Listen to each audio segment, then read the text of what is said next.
Honorable Nelson Ross also asked questions of the nominee earlier today.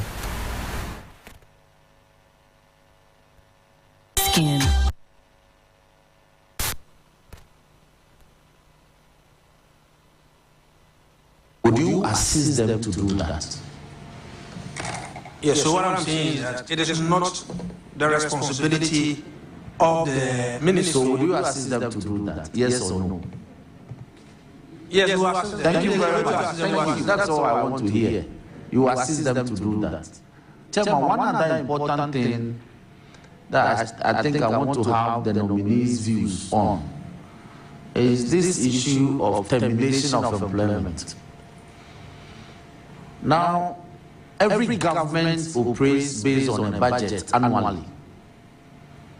The previous government or the actual government between January and December 2024 brought to Parliament a certain budget for its operations and got Parliament to approve that budget for its work. Now, the mandate of that government ended midnight 6 January 2025. And yet they decided to employ thousands of people to encumber the economic opportunities of the new government for which there is no budget provided. And the new government is saying, I want to review that process. So the thousands of people that they employ, they supposedly employ without any budget, should be subject to a review. Do you consider that a good policy? Yes, so it is a good policy. It is a good policy to the extent that when you do wrong things, somebody will have to do something to correct it. I can't imagine a situation where you will go ahead to employ people when you don't have a budget for them. How then are they going to be paid? And I think it's even in the interest of those who have been asked to go home and start looking for other jobs, rather than allowing them to work. And now at the end of the day, there will be money for them to be paid. And I think that it's a national conversation that we should all trigger and ensure that governments, when they are leaving, they don't rush in employing people just to satisfy party faithfuls and what have you, but rather ensure that if you want to help them well. But Chairman, let me just add this. I was on the same committee with you when the Public Accounts Committee, when I raised the issue of the services, our security services, recruiting people without any advertisements. And when I asked them, I was told that they advertised 3 years ago and that they were still taking people from the backlog. And the question I asked was, what about those who were not qualified at the time of the advert and now they are qualified? Are you not excluding them from the process? And is that fair? And so these are some of the things that we should engage ourselves with. By law, make it transparent, let everybody go out there and bid. Go through the process. If they are qualified, you give them. If they don't qualify, they will understand that at least they've been given the opportunity. By instances where you sit in the comfort of your office and select people and recruit them, and we are asked to ask them to go home for the proper thing to be done, I think is the way to go. So live here on Hot Edition, and that was the answer to that question about the recent news of layoffs and the directive to have persons who were employed after December 7 last year to lay off, or that's been laid off for the period. And that's what we're hearing right now. A Deputy Minister Designate for the Lands and Natural Resources Ministry, Yusuf Suleiman, a Member of Parliament for the Boleba constituency, responded to that question from Nelson Roxon Dafiamepo. Now, that vetting ended just a few minutes ago here. That's in Parliament, and that's the appointment committee that has been sitting for quite a while now. We'll bring you some happenings at the appointments committee earlier today. Not too long ago, the minority on that committee boycotted the sittings because of an incident that happened between the Member of Parliament for the Afutu constituency, the minority leader, Alexander Afenyomakin, and the chair of the appointments committee earlier today. and we'll tell you exactly what the reactions have been. A man on the ground will be connecting with us shortly. We'll give you updates on that. But before that, the Ministry of Lands and Natural Resources, Emmanuel Amakofeboa, says government is reviewing the licensing regime aimed at ensuring responsible mining in the country. This comes as the country continues to grapple with illegal mining menace, popularly known as Galamsey, which has led to the destruction of forest reserves and water bodies.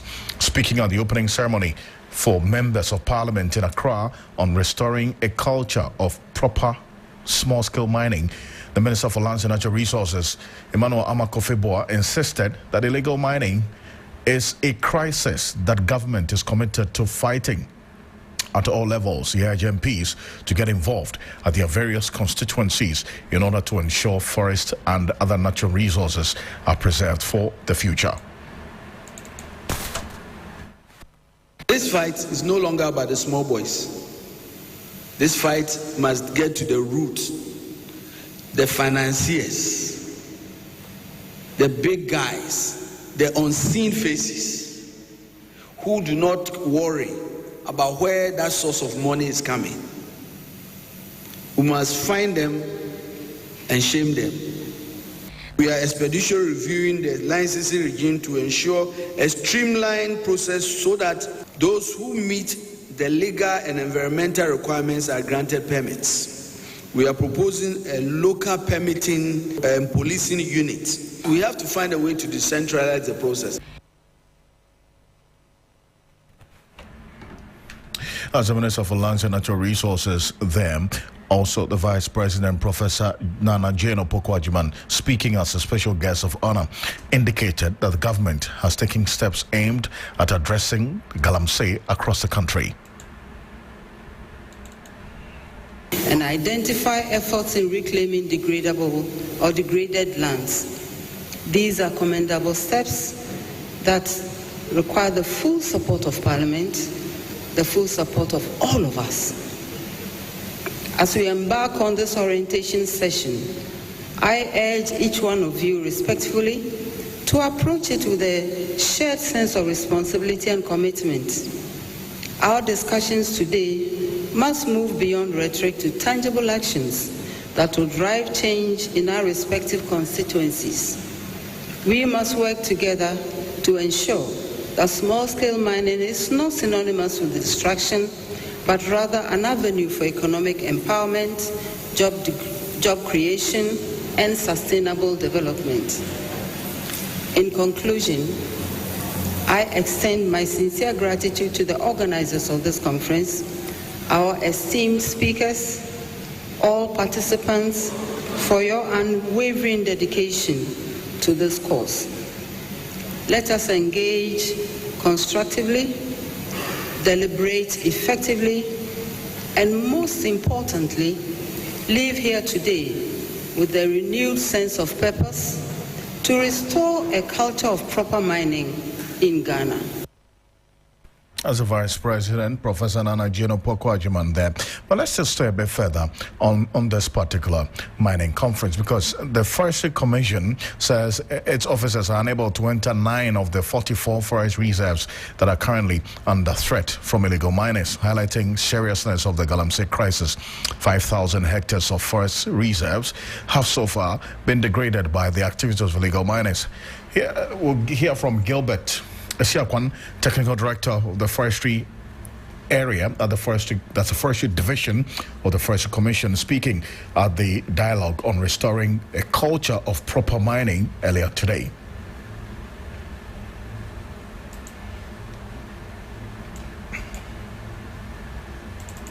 Out of the 288 forest reserves, now I'm telling you the impact of illegal mining on forest reserves. Out of the 288, 43 of them are now under threat, serious threat. At the time we prepared this slide, we had 43 in Vice President's page, he said 44. Minister also mentioned 44. It means an additional forest reserve that was not recognized, that was not under any attack, under any threat, is now part of the list. Now we have 44.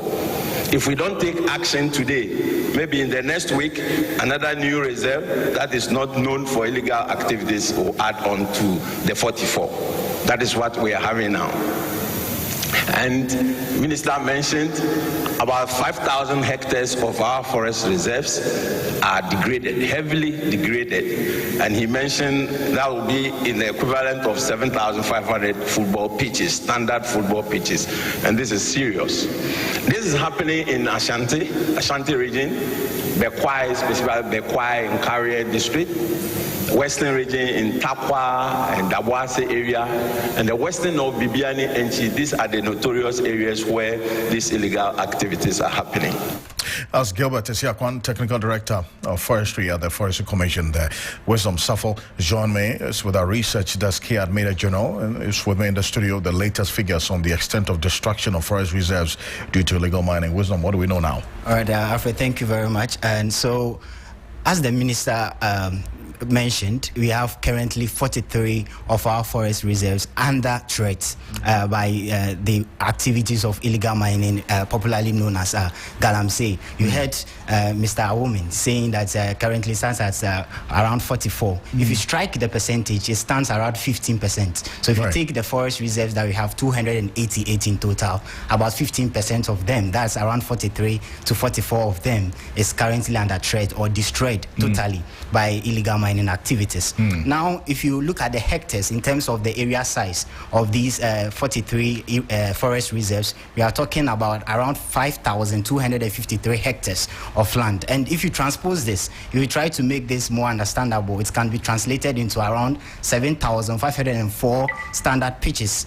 So this is a very critical issue that we have to pay attention to. Now, let's give a breakdown of the nature of these 43 reserves or forest reserves that's under threat. So if you take these 43 reserves, we have 9 of them that are in the danger zone. If you look at our speedometer, it's on the danger zone because there are active illegal mining going on in these 9 forest reserves, and they have armed men who are protecting the destruction of these forest reserves. And we also have 12 of these forest reserves that have frequent incursion by illegal miners. And out of the 43, 18 have medium difficulty and generally non-violent. So the Forestry Commission and the regulatory bodies have some form of difficulty in assessing these 18 reserves. And we have 4 of these that are actually being controlled or being managed, and I think it's being reclaimed.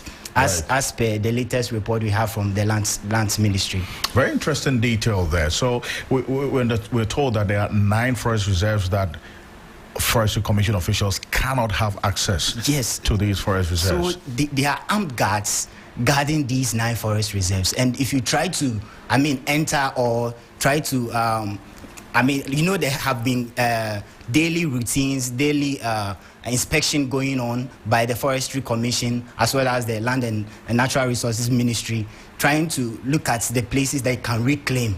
And if you go to these 9 forest reserves, they try to even shoot guns at you. They try to fire shots at you. So it's becoming very problematic. So Alfred, this is something we really have to pay attention to. And in fact, out of the 9, a number of them are located in the Ashanti region, and that's why we have Ibrahim Abubakar joining us on the telephone, Ashanti regional correspondent. Wise, appreciate you for this. Thank you so much for this detail. There's more of it on 3news.com, is it not? Yes. Perfect. Thank you very much, Alfred. Good stuff. Good stuff right there. Let's go to Ashanti region. Ibrahim, now tell us, some of these forest reserves, we understand, has been taken over by illegal miners. A number of them are in the Ashanti region, correct? Yeah, exactly. We have 6 of them in the Ashanti region, and all these 6 are situated within the Nkawie Forest Reserve, and that included the Ofin Shelter Belt Forest Reserve that, as we speak, the Joint Police Military Intervention has been able to successfully drive away all these miners, and people are hoping that that will be sustained so that going forward we have the forest guard being able to manage We also have Asinayo, because the last time we went there, that was about 2 months ago, together with the forestry official and even the police. We were threatened by these armed men and were asked to return back to wherever we are coming from, because they outnumbered the team that went there. We had to retreat. And these are guys who you see muscularly built. They are wielding powerful guns, and you can imagine the ones the forest guards are wielding, they are unable to face them. So eventually they have to retreat. You go to Jimira Forest, the same thing happening there in other couple of forests. But as we speak, at least I can tell you that 3 out of the 6, the military has been able to successfully move out these miners or thugs who have been guarding and mining within those forest reserves. And the assurance we have been given is that hopefully by next month, all the 6 forest reserves within the Nkawie district will be reclaimed and manned by the forest guards. So yes, some works have begun, but like I said, the public idea is just hoping that it will be sustained, because this is not the first time we are seeing such intervention, but they start, and at a point they will leave and these miners will come back and continue with their illegality. And aside from this, as concerning as it may be, we also understand that water bodies feeding the Konongo water treatment plant continues to worsen. What's the state of affairs now? Well, exactly. So the water company is saying, so before even the Konongo, they had challenge with regards to the Oda River, because that is feeding directly into the Odasu treatment plant and providing residents of Obuasi and its enclave with water. And just 2 months ago, Ghana Water Limited issued a press statement that if care is not taken, within the next couple of days, they will have to shut down the plant, because the water that they are getting, they are not even able to get 30% of the water produced. We do know that there are losses anytime there are water production, but Ghana Water is saying that the losses shouldn't go beyond 5%. But this time around, we are seeing more than 70% of water losses, even though we are using, or we are pumping in more money and using expensive chemicals to treat this water. So that's how come day in, day out, you go to Obuasi and its enclave, you observe that they are rationing water there, because the ones being produced is not able to supply all of them. But fortunately, for that area, we are told that there has been gradual improvement with regards to the water source. So they are seeing improvement, and they are hoping that it continues so that they will also be able to continue with their operation. Now the challenge has moved from Odaso to Konongo. Now almost all the water sources within that area, we are told, the police or the pollution rates keep worsening. We have the Owerri River and other water sources that also feed into the Konongo water treatment plant for production. And now the turbidity level is going up and up and up. And that is a cause for worry for Ghana water sources. And they are just hoping that with the new or the renewed fight against illegal mining, the focus will also be moved a bit from Nkawie or Oda to Konongo, so that at least they also begin to see some improvement with regards to the quality or the surface of the water. Else, in no time, they will also be left with no option than to shut down the machine, because they keep repairing the machine at a heavy cost. And like I said, the level of pollution, the machine is unable to take the water because it has become muddy.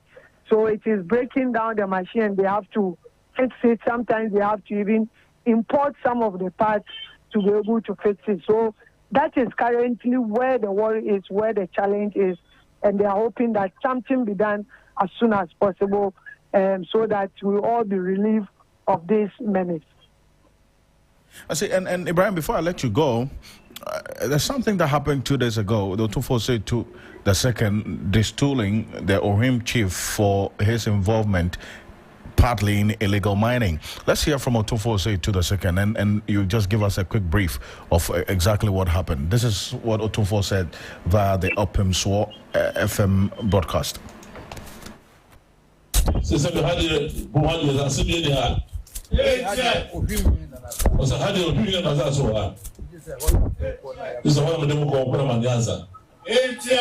Onetaya ko rimde che ochikwadwan ho so metaya do ko hwene mo chikwadwan ho obebo santen se tuamane so ba ye bebo so santen se tuamane o ma ne pebe bi ma ne o ma hwene santen ja santen na ne dia o se so hwene ko pata so ba ne ntra I want no try ya wode butum no kusi o se ho o de se metaya wo try ya o so santen no nti ehun asuma ba ne ka John se no wan sem aba ne ka na try wa sefu aba wo ho na try wa sefu a ebe so wa ba santen wa aba wo ho no ko aba ohwim ni oza nana Yom aba na ye be you dance ye sansa wo na ye nana mo be si wo nana so se ba ye aba nana ohwim ni se asma ba the same number wo de be si wo so de ko santen ho you dance here no abeka se be you dance here no abeka wo you ready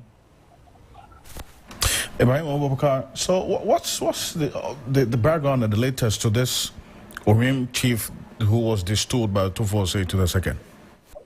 Well, I'm afraid we do know that the Otumfuo himself is going hard on this illegal activity. If we can recall, just 2 weeks ago when the Lands and Natural Resources Minister even visited him, he told him that even his concession has been invaded by these illegal mining. So he has taken these steps, even the stooling, we know the chiefs of Sabronum and other areas. So for him, sometimes he just observes, and it's because he has allowed galamseyers to come to his area and cause devastation. And these are, he has evidence to the fact that the chief was directly involved in the mining activity. He has taken monies from these miners before leasing out the concession to them. And even people, his family members have consistently cautioned him, complained, yet he didn't mind them. So they had to bring solid evidence before Otumfuo, and he used that together with other issues to distool him. So he's also very much worried, but people are expecting that much be done because we know so many communities that are bedevil with this illegal mining menace, and we have chiefs there. So they believe that if he begins to take these decisive action, these initiatives, it will definitely scare a lot of people, chiefs, from leasing out or giving out their land for these illegal miners to cause the havoc that we have been discussing about. Ibrahim, appreciate you for this update. Thank you so much. Ibrahim Abubakar is Ashanti regional correspondent there. Let's stay a bit further on this matter. Obed Owusu Adai is co-founder and managing campaigner of EcoCare Ghana, one of the foremost CSOs in the environmental space in this country. He's a member of the coalition of CSOs against illegal mining, and he's joining us on the telephone right now. So, Mr. Adai, good evening. Thank you for joining us here on Hot Edition. Hi, Alfred. Nice to speak to you again. As always. First, I want to find out from you what you make of this Otumfuo to the second commitment and his fight against illegal mining, and what role, in your view, that should also influence other chiefs from also doing in the fight against illegal mining, because this latest decision to distool the OIM chief is the fifth chief we understand he has distooled as a result of their involvement in illegal mining. How should this influence other chiefs as well in these areas where illegal mining is taking place to take the bull by the horn to fight illegal mining? Well, Alfred, once again, thank you very much for having me. I think we have said time and again that if we will be successful in the fight against illegal mining, then the traditional authority will have a very, very important role to play in it. Because in any event, they are the custodians of the land. And as I know for a fact that nothing can happen on any land without the explicit consent of the traditional authorities.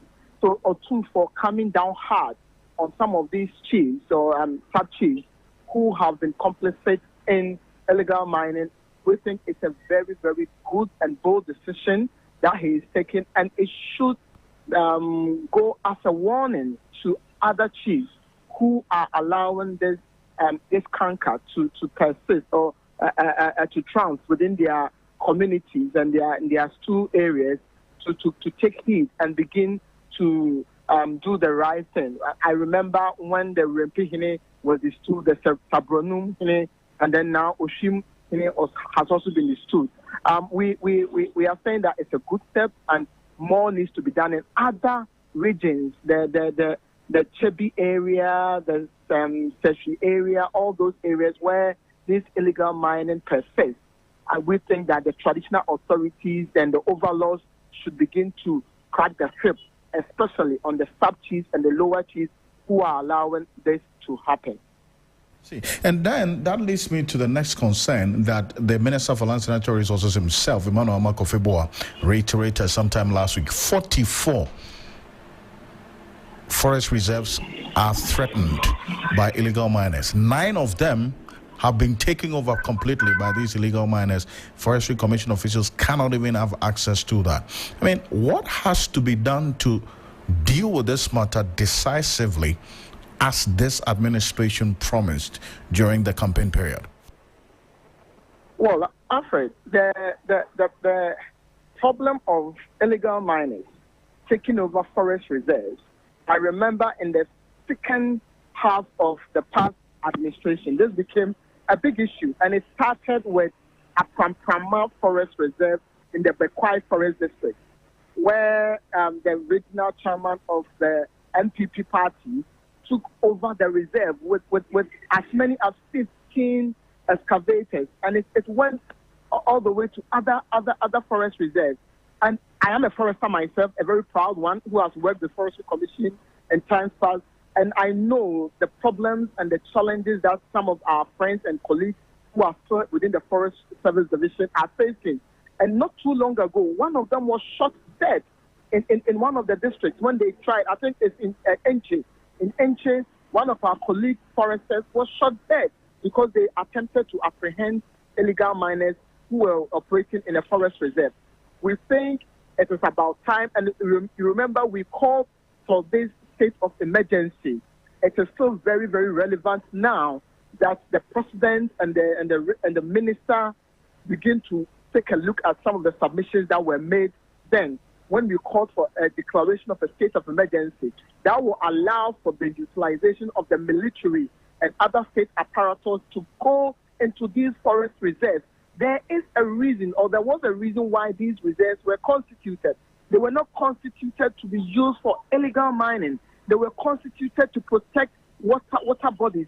They are headwaters for a lot of these water bodies that we are seeing. So unless and until the political class take decisive decisions, which will be uncommon and unpopular, we know that in some of the mining communities, it will be a very unpopular if they begin to use the military and to declare a state of emergency. But it will be for the greater good of the country. So we call on we are happy that the minister in his first trip as a minister is going to some of these mining areas.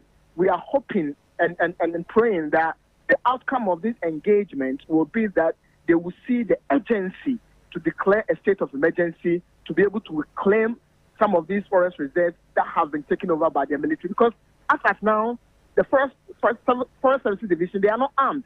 The range supervisors are not armed. The TOs are not armed. And if we are not careful, more deaths could happen when these foresters attempt to apprehend them. So the only solution, as we see it now, is for the military to go hard and strong in these forest reserves to reclaim them. Or else it will perpetuate a state of impunity, and people will think that one group has done it, and the next time we might even see that people have taken over the forest to even go and make settlements in them. So we call on the minister and the presidency, and they did promise. I remember that when they were signing that's a declaration. They did promise that when they come into power, they will take decisive decisions. So we are watching them, and we are hoping that those decisive decisions will include declaring a state of emergency and bringing the military to help reclaim some of these forest reserves that have been taken over by the illegal miners. Zozada, thank you so much for joining us. Appreciate you. Thank you very much, Alfred, for having me. Obedo Usuadai is co-founder and managing campaigner at EcoCare Ghana and also a member of the coalition of CSOs against illegal mining. So live here on Hot Edition on 3FM 92.7, also on Kesme 107.1 in Tamale and beyond. We're live on W 93.5 in Wa and beyond. To the courts now. The Supreme Court has, by a 4-1 majority decision, stayed the High Court in Koforidua from sentencing the Member of Parliament for the Akwetia constituency, NS Kumi, in a contempt case pending the final determination of a motion seeking to quash the ruling. Justice Gabriel Pwamang dissented while the 4 others members of the panel approved the stay. Let's get a background to this, and a legal affairs correspondent, Lord Edward Saris, with me in studio. Lord, this is a case that indeed a number of people have been following, including members of Parliament. What happened in Parliament earlier today? Sorry, in court earlier today.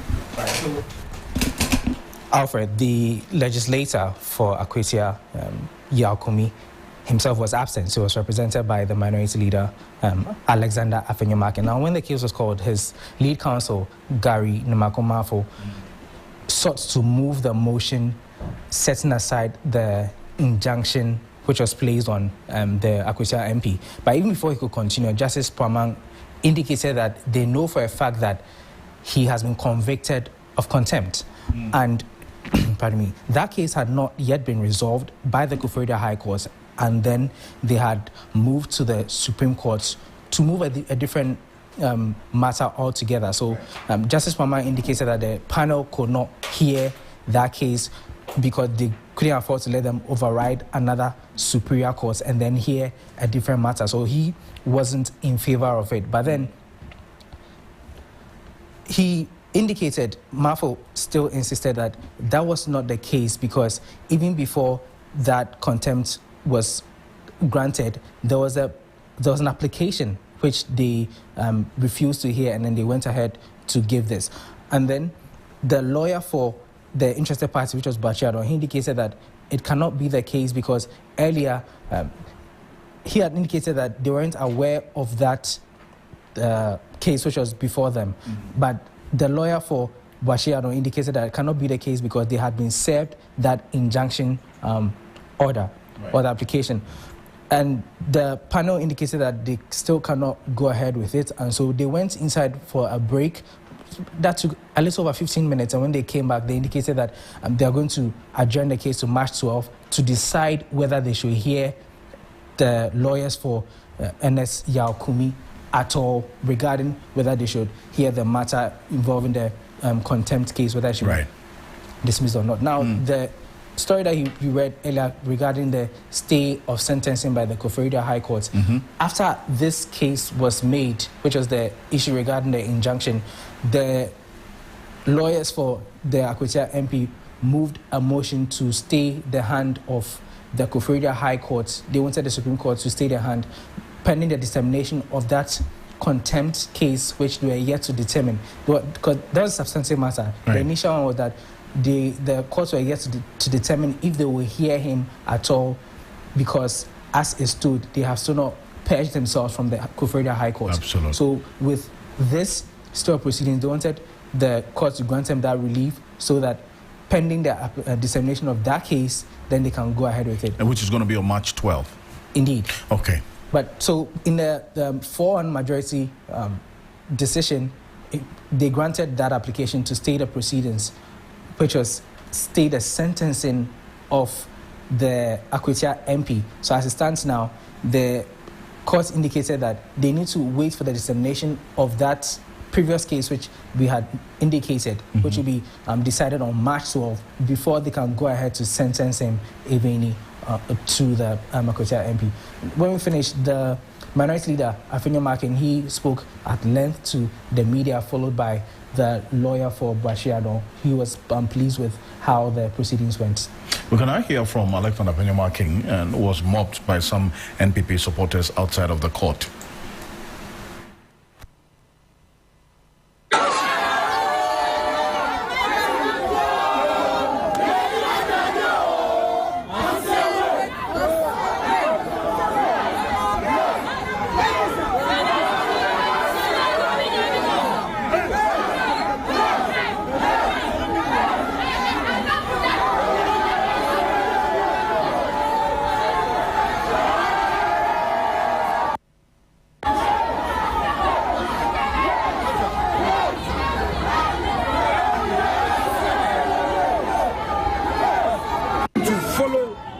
Of the court and follow the rule of law. We don't have anything personal against the court in Koforidua, but it is clear that the court has acted in excess of its jurisdiction. It is clear there is some fairness in its dealings with Honorable Ernest-Kumi. We thank God for the decision of the court to stay the decision of the High Court and the actions of the High Court subsequently. Now, Ernest-Kumi is going to do his work. Nobody can stop you from making a statement on the floor.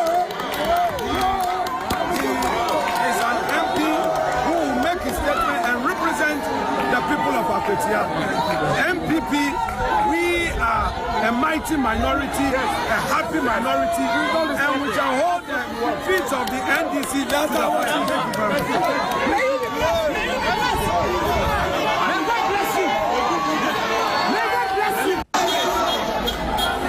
So that's Alexander Afenyo Makin there addressing the media after the court hearing today. So essentially, what's happened in court, two things, Lord, as you put out there. So March 12 is the date to watch. That's the date that the court would determine whether to hear the lawyers of Ernest-Kumi in this contempt case. Indeed. But today, the court has ruled ordering the Koforidua High Court to stay its execution. Essentially, hold on with sentencing the Akwatia MP until that determination, until they've been heard at the Supreme Court, and then the determination has been made regarding the certiorari or the request to quash that ruling by the Koforidua High Court. Perfect stuff. Thank you so much. Lord Edwasari is a legal affairs correspondent joining us here. More of this on 3news.com and how things are playing out with respect to the Akwatia Member of Parliament. If you recall, this motion on notice for an order for the certiorari that Lord just spoke about, the MP through his counsel contended that the High Court judge committed a jurisdictional error of law on the face of the record when he assumed jurisdiction in parliamentary election petition in the Akwatia constituency. This is one that trusts that Lord Edwasari is going to follow through every step of the way. March 12 is the date to watch. He will be in court. We'll be updating you on how things play out in court on that day. But before we cross over back to the Appointments Committee of Parliament, a few minutes ago, something happened at the Appointments Committee of Parliament. And this is it. The vetting of the Deputy Minister nominee for Justice and Attorney General, Dr. Justice Shemsai, ended abruptly after a disagreement between the chairman of the Appointments Committee, Bernard Ahiafo, and the Minority Leader, Alexander Afenyo Makin. What began as a routine question about his culture took a tense turn when the conversation shifted from routine questioning to a cultural matter. This occurred when the Minority Leader, Alexander Afenyo Makin, asked the nominee to display a cultural dance from his heritage. This compelled the chair to overrule that question posed to the nominee by the Minority Leader. The Minority Leader then countered the chairman's action, terming it as whimsical and capricious to not have allowed the nominee to dance before the Appointments Committee. This is exactly what happened. So, honorable nominee, we are here to learn about our country. Kindly demonstrate the Akwi dance a bit, just for a second. Please. Honorable nominee, the question is overruled. You are not going to demonstrate. Chairman, if you decide to be whimsical and capricious, it will not advance the work of this committee. Apart from the constitutional issues involved, it is also about our culture. We've had nominees speaking their dialect here. And I do not think that if you start by is overruled. The man is talking about a dance that we all don't know until today. If anybody had asked me in the Volta region, as part of our culture, what are the dances, I would have said Agbaja and Bobobo. Today, he is enlightening me and others. And I'm saying that he should demonstrate it just in some 30 seconds. And you saying that, you know, you are disallowing the question. Honorable Minority Leader, I take offense from the fact that you are saying I'm being whimsical and capricious. So I'll urge upon you to withdraw those words used on me. Chairman, I will not stand by overruling the questions that you are not going to demonstrate any dance. You were whimsical and capricious in the way you overruled my question. I will not withdraw. You would not demonstrate any dance. This is not a demonstration forum. This is appointment committee. So I insist that you withdraw the word that I'm being whimsical and capricious. Chairman, I will not withdraw. I'm sorry. I will not withdraw. You rudely overruled me. I will not withdraw. I would again ask that you withdraw the word rudely. Chairman, one more time, I will not withdraw. I'm sorry. Will you withdraw? Chairman, I'm sorry, I will not withdraw. Well, to demonstrate to you that I am the chairman for this particular vetting committee, that may be your last question. I will proceed to acknowledge the presence of the following guests. After this encounter of withdraw, not withdraw, and back and forth, the minority in Parliament, they've protested the decision of the chair of the Appointments Committee, Bernard Ahiafo, to abruptly end the vetting of the Deputy Attorney General nominee, Justice Shremsai. During the vetting session, as you heard just seconds ago, Afenyomakin expressed dissatisfaction with what he described as an unfair and high-handed approach by the chair of the committee. As a result, the minority members of the Appointments Committee vacated the hearing of the Appointments Committee. They boycotted as we speak, and so the Honorable Deputy Minister nominee for the Ministry of Lands and Natural Resources was vetted by just the majority NDC MPs on the Appointments Committee. As is going on now, Yusuf Issa Kajaja is also being vetted by just the members of the majority on the Appointments Committee. The minority MPs have boycotted the Appointments Committee hearings again. But this is what Alexander Afenyomakin said before the boycott. Chairman, we've long assured the majority of our corporation, but not when such a posture is coming from the chair. We would respect you, but where you are acting in excess of discretion, we would express it. We've had a smooth vetting since Monday in an atmosphere of mutual respect, in a very humorous atmosphere, and all nominees that appeared before us on those 2 days, Monday and Tuesday, we approved them by consensus. Without more, let me conclude as follows. That one, the minority caucus hereby rejects the nomination of the Deputy Attorney General, and that the decision of it would be solely yours as a majority caucus.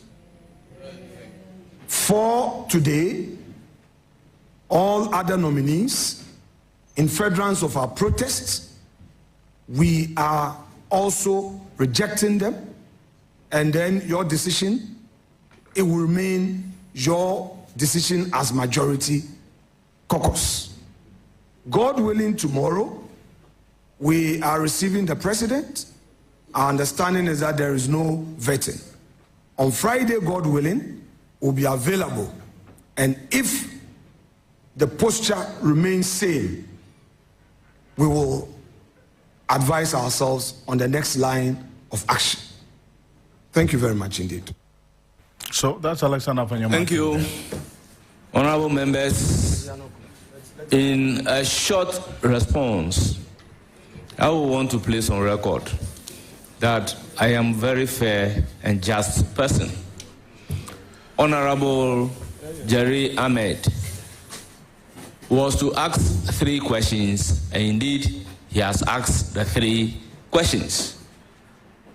Honorable members, I take a great exception to the minority leader saying I am quizzical, capricious, and I rudely interrupted. As a chairman of the committee, I'm entitled to overrule a question.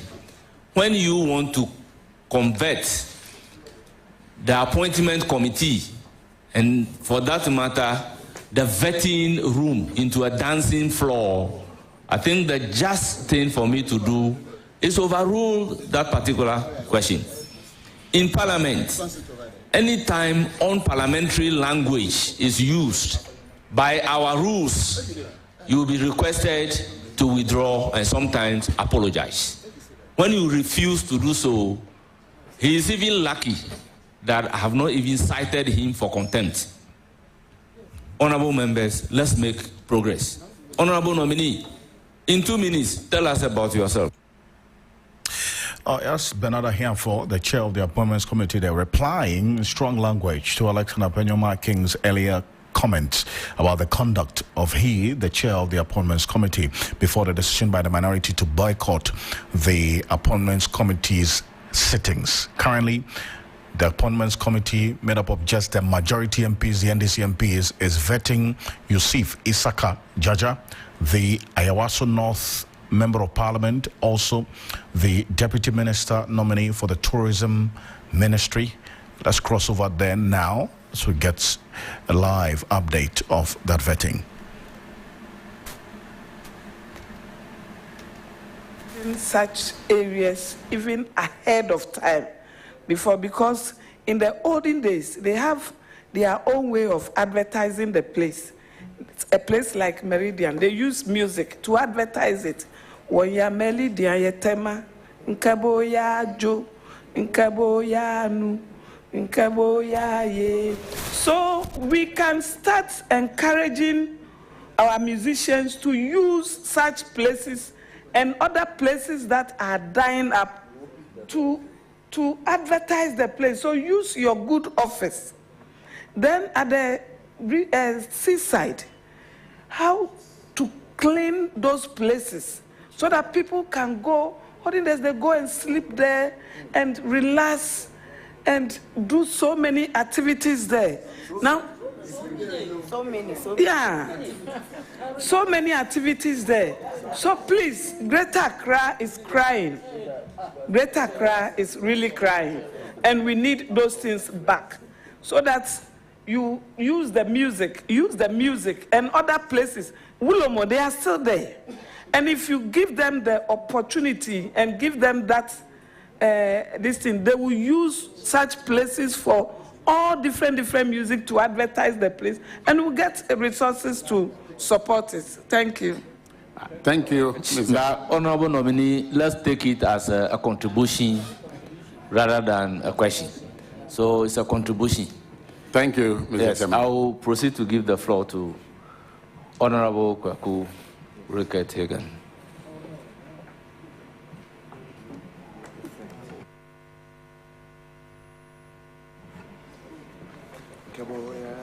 Thank you, Mr. Chairman.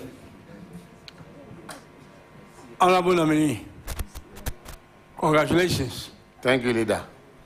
You deserve it. 3FM 92.7. Would you agree with me that 3FM you're not there yet, but you will eventually get there?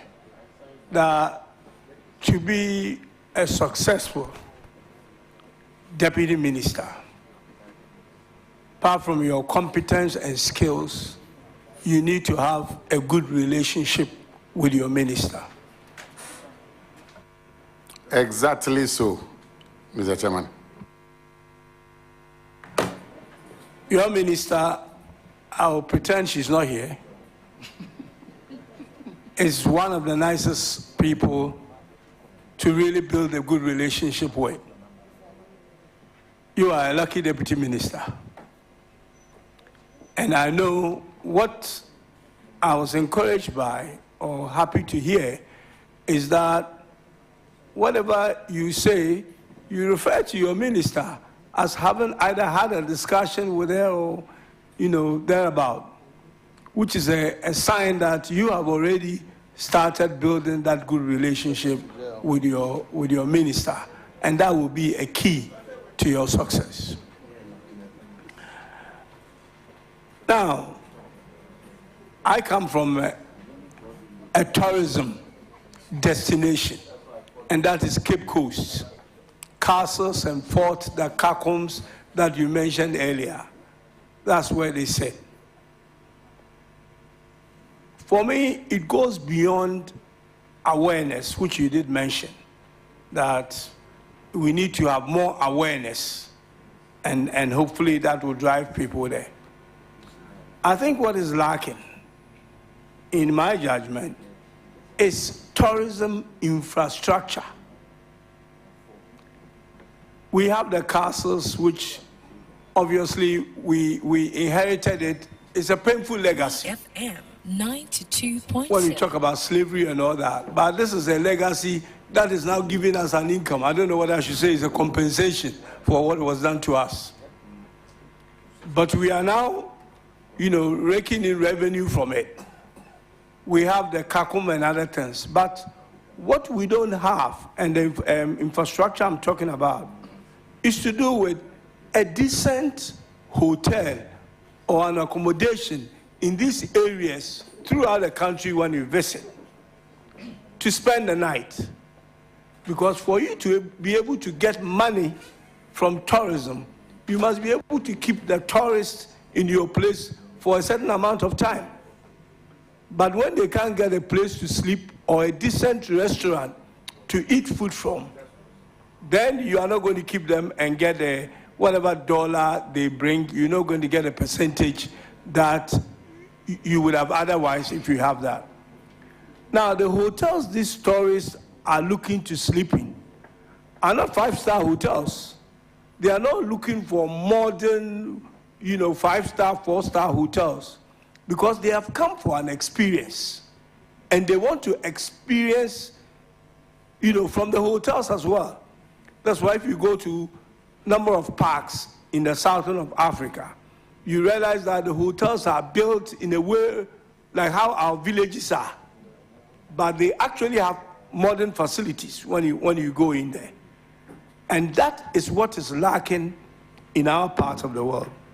I know your minister, who's been a deputy minister as well in the area, knows a lot about this. And I know that she's going to work hard to make sure that, these things are provided. Because without the infrastructure, the tourism infrastructure, we cannot grow tourism just based on awareness. And I'm appealing to the people of Central Region that since we're a tourism destination, and I can extend the appeal to other parts of the country that also do well in tourism, to work with your minister to make sure that we begin to provide tourism infrastructure. I know that because of the economic condition we are in now, money will become difficult to be able to put up this infrastructure. But I'm suggesting that the likes of the castles, that generates a lot of money. I know it will become a policy issue, and that will be your minister's responsibility. To be able to use some of the revenues that are coming from the likes of the castles to begin to construct the infrastructures that I'm talking about.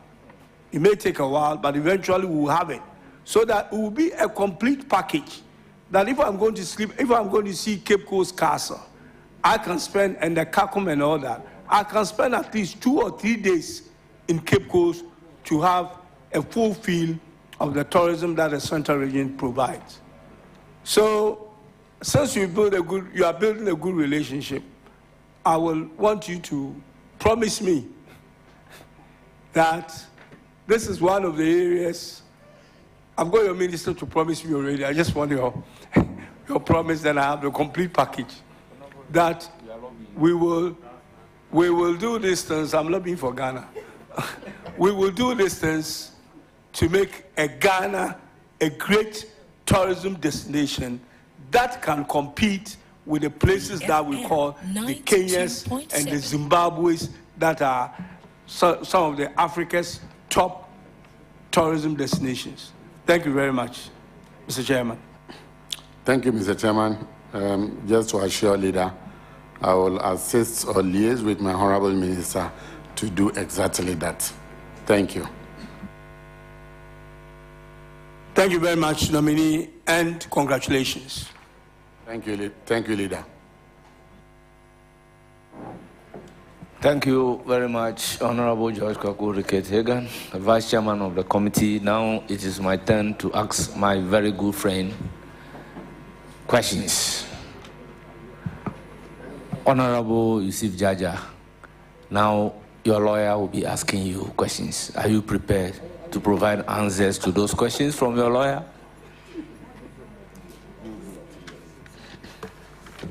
Mr. Chairman,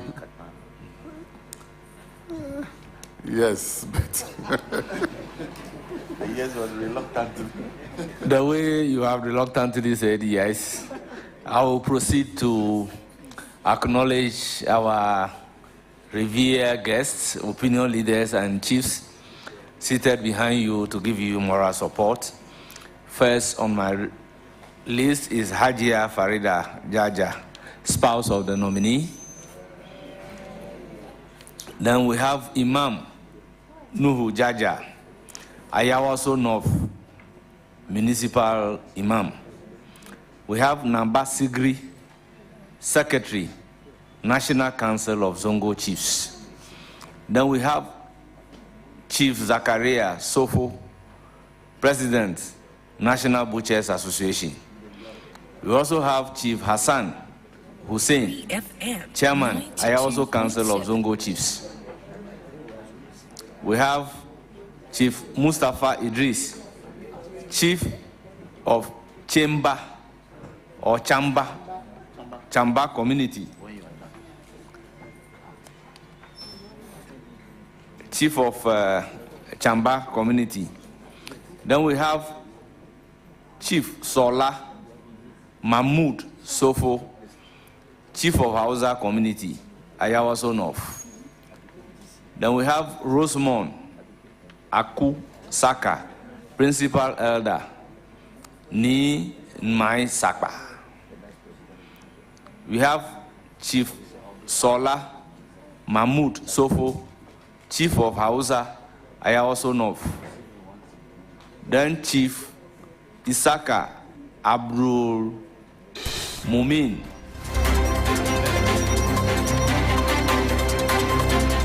As the vetting of Yusuf Isaka Jaja, the Ayawaso North Member of Parliament, the Deputy Tourism Minister nominee, just come to an end there. As I indicated earlier, the minority MPs on the Appointments Committee have boycotted the Appointments Committee sittings again. After the minority leader ranking on this Appointments Committee, Alexander Apenyomakin, raised concerns about the conduct and approach of the chair, Bernard Ahiafo. They have indicated they would return to the Appointments Committee sittings on Friday because tomorrow there'll be no vetting because the President, John Dramani Mahama, is scheduled to present the State of the Nation address, his first as President of the Republic of Ghana. 8 minutes after 6, we'll go for this quick break. When we're back, that's more. Stay with us.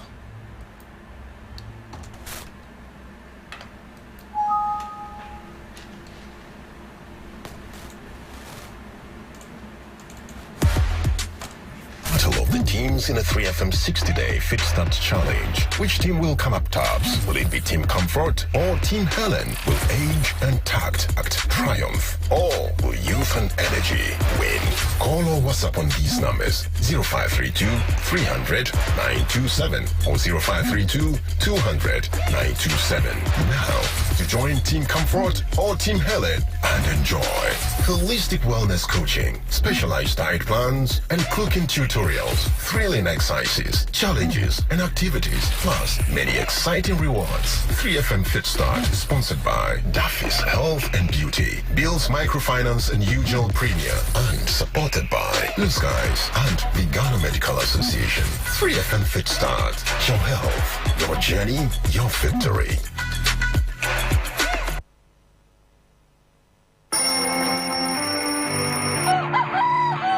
Wake up early every weekday because of you, to keep you on top of your game. Yeah!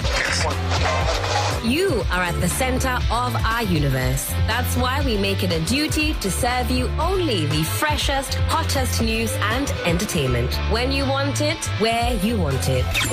Good morning, Ghana, Africa, and the rest of the wonderful world. Welcome to Sunrise on 3FM 92.7. Start your day well informed. Start with us on Sunrise on 3FM 92.7. Catch the all-new Sunrise Morning Show on 3FM 92.7 with me, Johnny Hughes, Helen Apiampofo. Weekdays from 5:55 a.m. to 10 a.m. only on 3FM 92.7.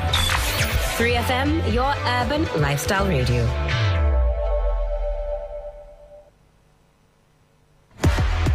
It's the battle of the teams in a 3FM 60-day Fit Start Challenge. Which team will come up tops? Will it be Team Comfort or Team Helen? Will age and tact act triumph? Or will youth and energy win? Call or WhatsApp on these numbers 0532 300 927 or 0532 200 927. Now, to join Team Comfort or Team Helen and enjoy holistic wellness coaching, specialized diet plans, and cooking tutorials, thrilling exercises, challenges, and activities, plus many exciting rewards. 3FM Fit Start is sponsored by Daffy's Health and Beauty, Bill's Microfinance and Usual Premier, and supported by Blue Skies and the Ghana Medical Association. 3FM Fit Start, your health, your journey, your victory.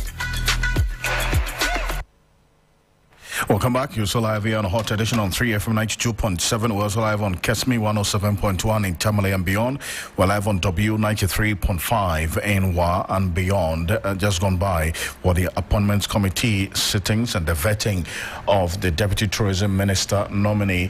And away from that, Organized Labour has remanded some persons who based on their review and also the hearings earlier today to the disciplinary committee to hear the specific concerns about their departure from the position that Organized Labour had taken with respect to issues related to the decision by the president, that's John Mahama's administration, to lay off some persons who were recruited after December 7, 2024. We'll get into that shortly here on Hot Edition. 3FM Also, 92.7. TUC, they've called on President Mahama to suspend that decision to dismiss the workers in the public service. According to the TUC, the president should consider that Organized Labour painfully accepted the 10% salary increment based on his plea, and it's time for him to also listen to Organized Labour and halt the said dismissals. Already, some workers in public institutions and agencies have been dismissed. The situation has disappointed leadership of the Trade Union Congress. Its Deputy General Secretary, that's Dr. Kwabena Nyako Otu, has called on President John Mahama to rescind his decision. He said, since organized labor agreed to the 10% salary increment, the president should also listen to them.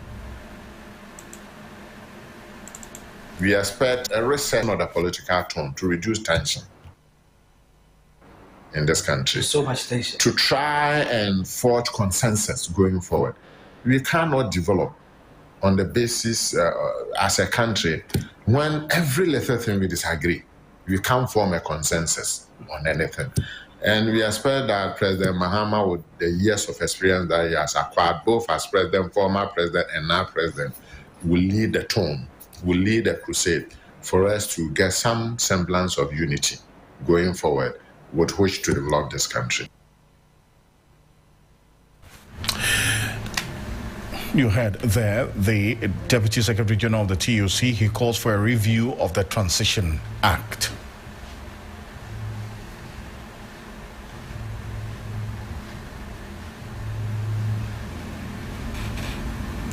We expect a resetting of the political tone to reduce tension in this country. So much tension. To try and forge consensus going forward. We cannot develop on the basis as a country when every little thing we disagree. We can't form a consensus. And let's stay a bit further with organized labor. They are demanding President Mahama outlines measures to address the cost of living and steps to reinstate those dismissed in the public service. Ahead of the State of the Nation address tomorrow, leadership of labor says the president should also indicate how jobs will be created under his tenure. They spoke exclusively with our labor affairs correspondent Daniel Opoko in Accra, Deputy Secretary General of the TUC, and then also Thomas Musa Tanko, who's General Secretary of the Ghana National Association of Teachers, spoke on the expectations. Two things: dedicated funding for pre-tertiary education and the welfare of the teacher. These are the two things. When you talk about dedicated funding, I have been talking about this particular thing. Capitation grant is in arrears. The school feeding thing is also in arrears. We are feeding children on 1 cedi, 30 pesos a day. Where can you get this thing to?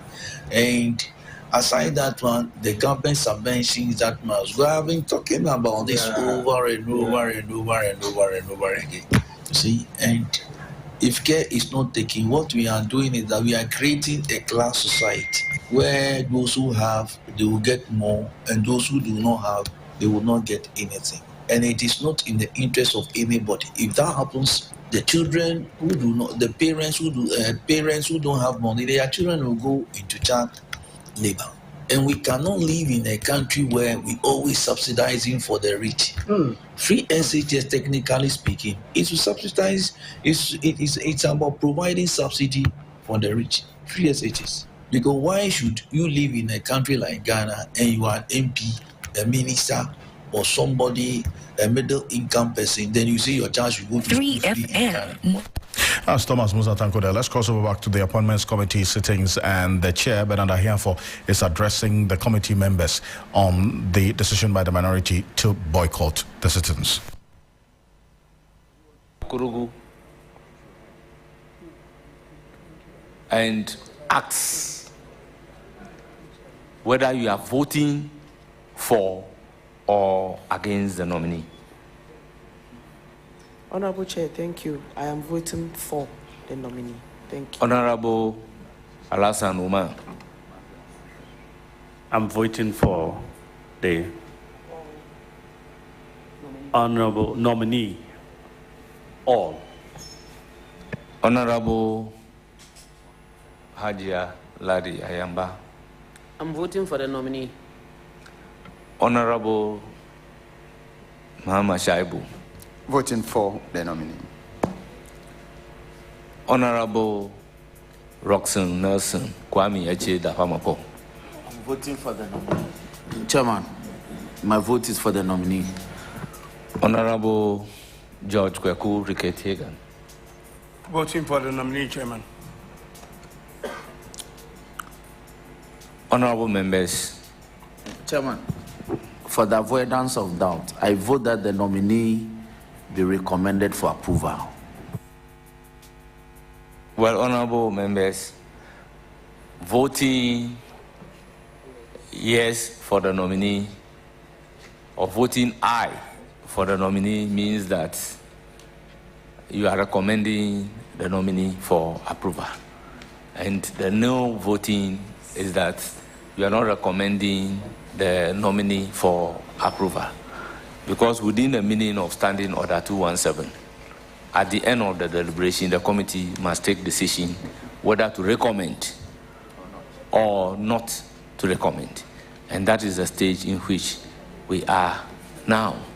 So I take it that the committee is unanimously voting for the approval of Honorable Alassane Saibu Sohini as Deputy Minister Designate for Ministry of Roads and Highways. Then we'll move to the second Minister Designate in the person of Justice Sremsai, Deputy Minister, Ministry of Justice and Attorney General. And I will again proceed to give the floor to Honorable Member for Domi Kwabenya, Honorable Elikplim Akurugu. Mr. Chair, I vote for the nominee. Honorable Umar. I'm voting for the nominee. Honorable Haji Aladi. I'm voting for the nominee. Honorable Shaibu Mahama. I vote yes for the nominee. Honorable Roxanne Dapamapo. Chairman, my vote is for the nominee. Honorable George Kwaku Riketegan. Voting yes for the nominee, Mr. Chairman. Honorable members, this committee has unanimously voted for recommendation for approval by the House. Minister Designate for Ministry of Justice and Attorney General in the person of Justice Sremsai. Honorable members, I will move to the third nominee vetted for today, Yusuf Suleimana, MP, Deputy Minister, Ministry of Lands and Natural Resources. Again, giving the floor to Honorable Elikplim Akurugu. I vote for the nominee. Honorable Alassane Umar. I'm voting yes for the nominee. Honorable Haji Aladi. I'm voting yes for the nominee. Honorable Shaibu Mahama.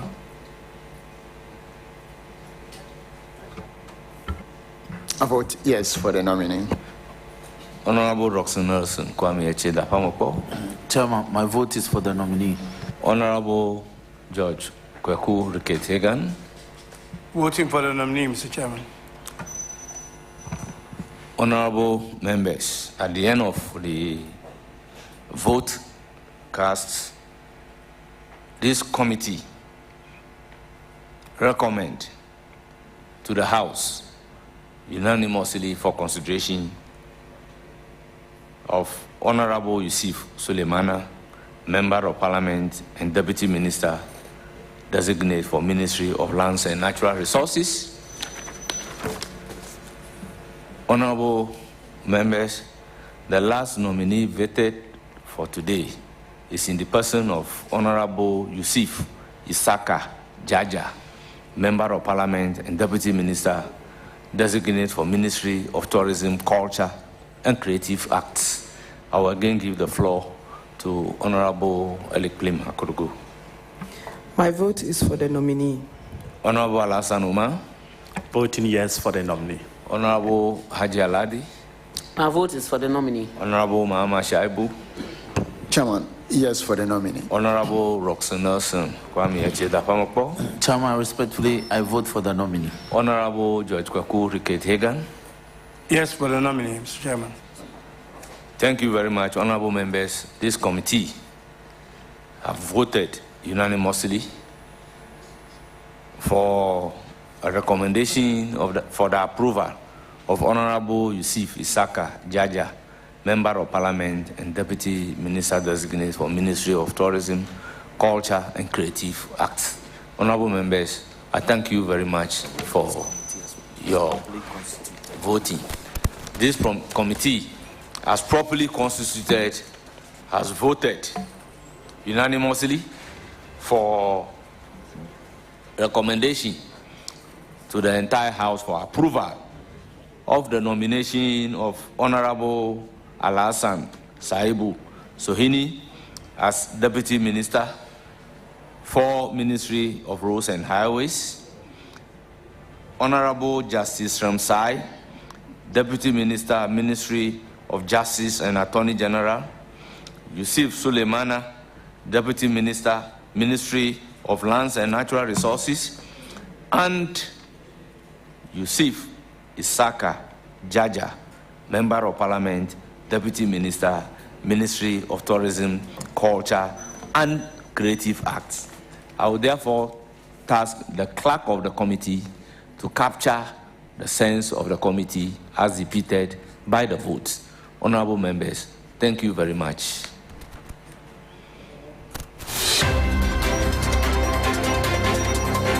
That's Bernard Ahiafo, who's the chair of the Appointments Committee of Parliament there. That leads us to a bite of sports. Reko Ampafo is standing by with the latest in the world of sports. Stay with us.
Hello, good evening, and welcome to the sports segment here on Hot Edition on 3FM 92.7. Let's do some sports and start off from the local scene where the Ghana Football Association has set March 7 as the resumption date for the league for the first time since the death of Nana Pole. GFA General Secretary Prosper Harris-Nado has assured that all necessary arrangements have been made with regards to match day protocols. The work done by all the stakeholders, especially the clubs, because the 18 clubs we started the meeting that day around 11, we finished around 6, and we went through all the match day protocols, most of the suggestions from the clubs, and we went through one by one. So if you see the list of people who have to go to the safe zone, it came from the clubs, and there was a discussion, some over and over, and then the clubs decide that we need only 36. We need the 20 players, and we need 7 officials. We need the 2 people who are equipment officers who carry the ice chairs. Most people, when you say it like that, then they remember them. Otherwise, most people forget about them, those who carry the ice chairs and help the team. The bus driver and the like. So that was General Secretary of the Ghana Football Association, Prosper Harris-Nado. Now, after the GFA did announce the resumption date of the Ghana Premier League, Legon City's head coach, Yahweh Champon, says that he's looking forward to returning to playing football once again with his side. Because when we went off, we could see that the team is going down. So as you can see, we are trying to put on a lot of sessions for the players so that they can be at the same level. Yeah, you could see from the MTN competitions, most of the premier teams were out of the competition because most of them stopped training and give the boys some days off before they were asked to come back. So now it's our responsibility to change their mindset and put them in the right track. Let's head to England, where blockbuster Premier League clash is set for tonight as Manchester City and Tottenham Hotspur renew their rivalry. Now remember that Spurs dominated the reverse fixture with a stunning 4-0 away victory, and City boss Pep Guardiola admits he still doesn't understand why his team often struggles against the London-based club. I don't know. We won the year what we should win, to win the Premier League. Always in the beginning I had the feeling, if you get the feeling that always we played really good against them, but we were not able, to get results. This is the truth. So I think Liverpool away especially and Tottenham have been the rivals that are more difficult to get results. In general, in a cup competition, it's always tricky. When a long competition like Premier League, it doesn't matter if you win or lose. Because the important thing is the last target, and the last target is to achieve the Premier League, as we have done many times. But yeah, it's true. Always I said, because the quality is there. Elsewhere in England, Arsenal will face Nottingham Forest tonight. Ahead of the match, manager Mikel Arteta has vowed to keep fighting for the Premier League despite his side slipping 11 points behind current leaders Liverpool. You were saying earlier about you're obviously not giving up on the titles until it's mathematically impossible, but in your heart... Over my dead body, I said. Over your dead body? Yeah. But in your heart of hearts, do you really think you can do it? If not, I'll go home, guys. Mathematically it's possible. You are there, you have to play every game. Suddenly 3 days ago we could close the gap and you are like, you are 1.5 games away. It doesn't matter. We have to continue to go. So it doesn't feel today like you're, what we would say, clutching at straws? No, it's the difficulty. The difficulty is higher 3 days ago, yet it is higher. But, I mean, if you want to win the Premier League, you're going to have to do something special. You're going to have to win this Premier League with the circumstances that we have. Probably have to do something that nobody else has done in the history of the Premier League. And so that was Mikel Arteta. Remember that his Arsenal side are in action later tonight against Nottingham Forest. Other games include Brentford versus Everton, Man United host Ipswich Town, and then Tottenham Hotspur versus Manchester City. Liverpool face Newcastle in what should be a rehearsal before the Carabao Cup final in a few days' time. That's how we wrap up the sports segment here on Hot Edition. My name is Ori Kwampofu. You can get updates on all of these games on our social media handles at 3SportsGH.